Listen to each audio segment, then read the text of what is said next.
লা লা লা লা, কি মজা কি মজা ইয়ে। আর এটা কি হলো? বোন তুই এ কি করলি? ভাই আমাকে বাঁচাও, না হলে বাবা আমাকে খুব মারবে। হ্যাঁ মারবেই তো, তুই দ্বারা আমি এখনই গিয়ে বাবাকে বলে দিচ্ছি।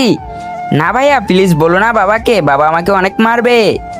আলসিপা তুই বেঁচে গেছিস, বাবা বলছে কোনো ব্যাপার না, এনে টাকা গিয়ে আর একটা ডিম নিয়ে আয়। কি সত্যি বলছো ভাইয়া? তার আগে তুমি যদি চাও তোমার মা জান্নাতে যাক, তাহলে ভিডিওতে লাইক করে চ্যানেলটি সাবস্ক্রাইব করে দিবে। আর যদি তুমি চাও তোমার মা জাহান্নামে যাক, তাহলে কিছু করা লাগবে না, আর কমেন্ট বক্সে আই লাভ ইউ মা লিখে যাও। এই নাও বাবা ডিম, ভালো যে তুই ডিমটা ভালো অবস্থায় নিয়ে এসেছিস, না হলে আজ তোর ভাইয়ের মতো তোর হালও লাল করে দিতাম। কেন ভাইয়াকে কি আপনি মেরেছেন? ভাইয়া তোমার হাত দেখাও তো। বাবা আমাকে 10 টাকা দাও, আমার না খুব চকোবাই খেতে ইচ্ছা করছে, দাও না আমাকে 10 টাকা। সারাদিন শুধু টাকা টাকাই করো, আজকে তোকে দেখাবো মজা, দাঁড়া আমার লাঠিটা কোথায়? এই নে হাত পাত। আরে বাবা আমার খুব কষ্ট হচ্ছে, আমাকে আর মেরো না, তুমি কত আমাকে আর মারবে? ভাইয়া তুমি আমার হয়ে মার খেলে, তুমি কত ভালো।